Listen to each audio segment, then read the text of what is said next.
क्या आपकी big and bold call ये है कि मार्केट में बॉटम बन चुका है इस समय? मतलब मोटा-मोटी 500,000 पॉइंट तो देखिए इधर-उधर कभी भी हो सकता है। लेकिन एक रफली मान के चलें कि साढ़े 21,000 22,000 के करीब क्या एक लेवल्स नहीं टूटेंगे या वो रिस्क रहेगा? I think 90% I can say yes. These are the sacrosanct level. उसके beyond market में नीचे जाना will be a compelling buy for us. So Indian market काफी हद तक अनुज भाई लगता है कि bottom out हो चुका है, but एक ही caveat है और वो caveat है US stock market. तो US stock market हमारे व्यू में अभी तक bottom out नहीं हुआ है. ये US market एक ऐसा stock market है जहाँ Nasdaq का earning yield लगभग 3.5% है और जो 30 ईयर G-Sec है गवर्नमेंट का वो आपको 4.5% का रिटर्न दे रहा है. बॉन्ड मार्केट 4.5% जो safest asset class in the world है, इक्विटी मार्केट 3.5% का अर्निंग यील्ड दे रहा है.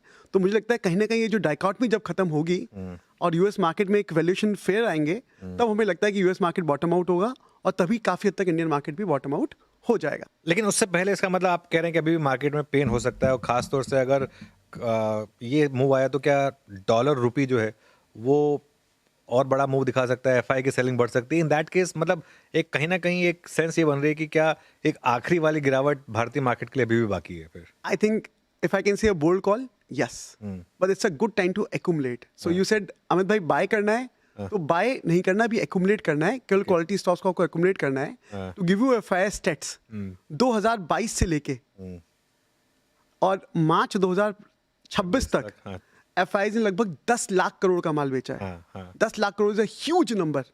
हम 2008 में उन्होंने अक्टूबर 2008 में 60,000 करोड़ का माल बेचा था तो निफ्टी 50% टूट गया था. खैर वो मार्केट अलग थी. अब ये मार्केट बिल्कुल अलग है. तो 10 लाख करोड़ के बाद भी हम इतने रेजिलिएंट है 10 लाख करोड़ की सेलिंग के बाद भी. तो हमें लगता है कि ये मार्केट काफी हद तक बॉटम आउट हो चुका है. एक लास्ट लेग जैसा आप बात कर रहे हैं, मेरा भी व्यू वहां पे, और वो इंडिया स्पेसिफिक नहीं है, वो ग्लोबल मार्केट से रिलेटेड है. अगर ऐसा नहीं हुआ तो probably we are the verge of bottom as well. लेकिन इसमें आप वॉर को इंक्लूड नहीं कर रहे हैं. मतलब वॉर में आपको लगता है वॉर रिलेटेड जो भी डाउन साइड थी वो हो चुकी है? काफी हद तक फैक्टर इन हो चुका है. Unless we see China and Vietnam, China and this Taiwan emerge on the last मैं उनकी बात नहीं कर रहा हूं, मैं जो मिडिल ईस्ट की, जो वेस्ट एशिया की, ये आई थिंक काफी तक फैक्टर इन हो चुका है. अच्छा. एक चाइना ताइवान अगर इमर्ज होता है as a fourth front of the war, then I think it will be actually a proper world war 3. And in fact if you see one of my media interaction in COVID times where we talked about that gold is next bazooka. This is an interview on 7th July 2020 when the world was passing through the COVID and we given that bold call, आप gold खरीदिए, gold में पैसा बनेगा. तब gold का भाव $1,300 N ounce था जो आज करीबन $5,000 एन आउंस चला गया था. लगभग 400% का रिटर्न रहा उस एंट्री पॉइंट से. ऑल्सो उसमें हमने एक बात की थी, जो वर्ल्ड के जियोपॉलिटिक्स हैं उसका नेक्स्ट सिनेरियो बन रहा है कि वर्ल्ड वॉर 3 होगा, 2022 से स्टार्ट होगा. और एक्चुअली रशिया यूक्रेन वॉर 2022 से शुरुआत हुई. आप इस आर्टिकल को पढ़ सकते हैं, gold is next bazooka by Amit Jain. तो हमें लगता था कि जियोपॉलिटिक्स काफी हद तक चेंज हो रही है and it's a global order 2.0 which is going to set up. So केवल एक ये रिस्क है, इंडिया की अर्निंग का रिस्क हमें लगता है काफी हद तक बॉटम आउट हो चुका है. चलिए ठीक है. बिटकॉइन 50% गिर चुका है आपने बोला, डॉलर भी नीचे आया है. हाँ, तो गोल्ड, ऑब्वियसली गोल्ड में बड़ी रैली हुई है. इसके अलावा अब आपकी यहाँ से सबसे बड़ी बिग बोल्ड कॉल क्या है? जैसे 2020 में आपने बोला गोल्ड विल बी बजूका, यहाँ से बजूका कॉल क्या है? यहाँ से सबसे ज्यादा आपको कहाँ पर रैली दिख रही है अगले 5 से 6 साल के लिए? देखिए, अगर आप इंडियन इन्वेस्टर हैं तो इंडियन स्टॉक मार्केट में एक it's in the last leg of its bear run. ये जो 1.5 ईयर का जो बेयर रन रहा है, it is one of the longest bear run Indian market has seen. सितंबर 2024 से. हाँ. और उस वक्त हमने एग्जिट पॉइंट लिया था अपने मीडिया इंटरेक्शन के अंदर. That you again find out on the Google once you search it. We exited on 8 सितंबर 2024. तब से मार्केट में एक बेयर रन चल रहा है. हमें लगता है ये लास्ट लेग है उस बेयर रन का. और इस वक्त इंडियन स्टॉक मार्केट में स्टॉक्स इतने कंपेलिंग वैल्यूएशन पे मिल रहे हैं कि आप सोच नहीं सकते हैं. To give you an example, ठीक है, ऐसे काफ़ी स्टॉक्स अगर आप सर्च करते हैं जहाँ पे सेल्स ग्रोथ 20% की है, प्रॉफिट ग्रोथ 20% की है लास्ट 5 साल की, और आपको स्टॉक प्राइस मिल रहा है 5 साल पुराना. तो ये एक्चुअली वैल्यू बाइंग अपॉर्चुनिटी है. तो हमें लगता है इंडियन स्टॉक मार्केट में you can make a big money even in small cap and mid caps now, because जो उनका फ्रॉथी वैल्यूएशन था 2021 का और 2023 का, वो काफी तक अभी डाई डाउन हो चुका है. ओके. तो अभी ये जैसे आप कह रहे हैं कि बाय जोन में नहीं, एक्यूमुलेट जोन में, तो अभी मतलब कितना पैसा लगा दें? 20% लगा दें इस मार्केट में, 25% लगा दें, या और ज़्यादा पैसा लगा दें? We'll take a little aggressive view. 40% you can put it now. 40% अभी लगा दें? लगा सकते हैं बिल्कुल, Okay. बिकॉज एक लास्ट लेग बचा है, हाँ। वो भी आएगा नहीं आएगा, यूएस में क्या प्ले आउट होगा, हाँ। एटलीस्ट आपको ये मार्केट मिस नहीं करना चाहिए। ठीक है, तो 40% अभी लगा देते हैं हम।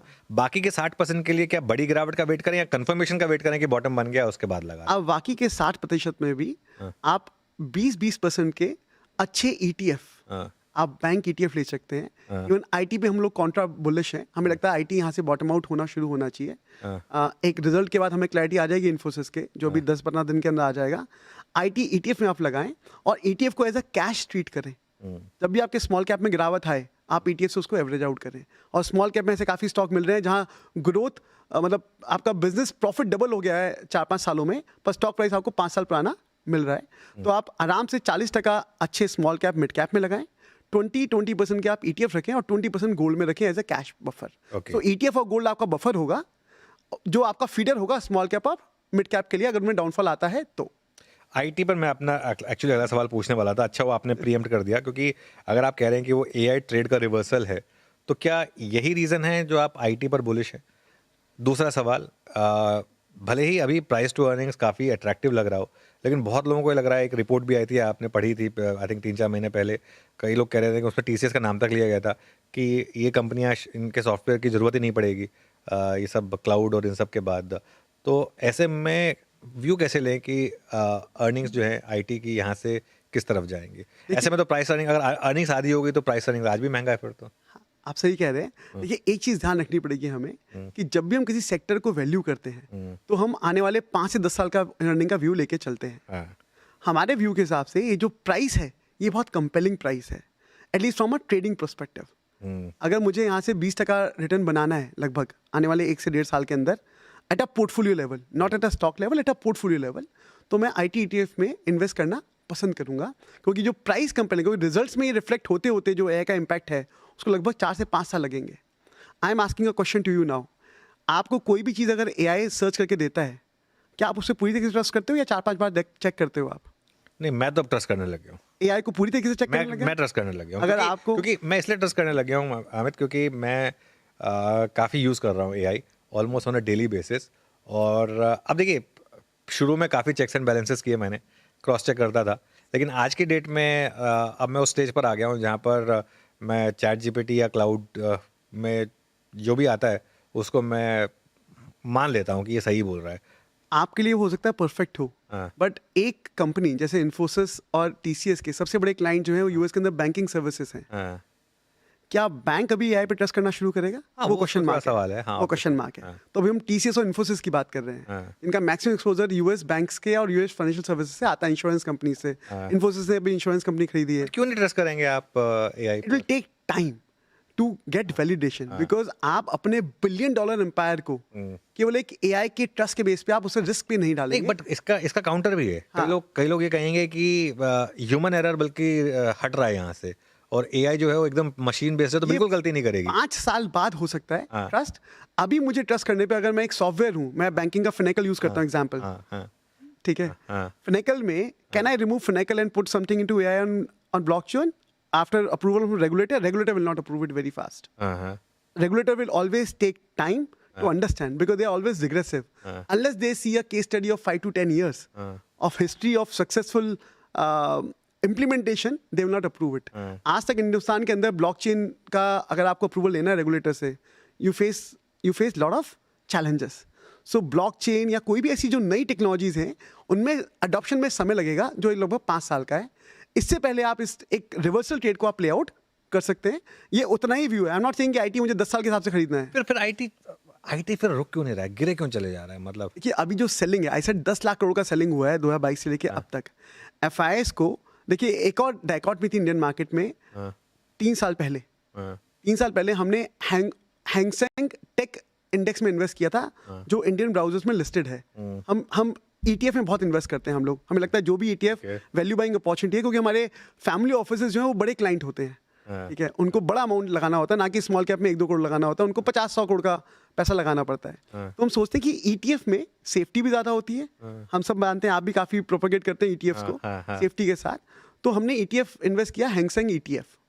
आप मानिए कि हैंगसेंग ETF जो हांगकांग टेक्नोलॉजी सेक्टर है उसका पी था 7 और नैस्डैक का पी था 34। हाँ हाँ, मुझे याद है वो चार्ट अभी तक याद है मुझे अच्छे से, वो अलीबाबा वगैरह सब काफी सस्ते हो गए थे। अब वो काफी वैल्यूएशन पे आ गया है। अब हैंगसेंग ETF भी लगभग हांगकांग टेक्नोलॉजी ETF भी अब करीबन 15 के वैल्यूएशन पे आ गया है। तो इंडियन मार्केट में जो फ्रॉथी वैल्यूएशन था, नैस्डैक अभी करीबन 28 के आसपास है अभी भी। हाँ आज 28, तभी हम सेइंग कि earning yield is close to 3.5 और यूएस G-Sec इज 4.5 30 ईयर। तो अभी भी बहुत डिफरेंस है, तभी मुझे लगता है कि नैस्डैक में गिरावट आनी चाहिए। Coming back to the point, ये जो ETF वाली चीज़ है, जो इंडियन मार्केट में एक बहुत बड़ा प्रीमियम वैल्यूएशन था, हम एशियन प्लेयर से 60-70% प्रीमियम पे ट्रेड करते थे, वो अब काफ़ी हद तक फ्रॉटी वैल्यूएशन नीचे आ गया है।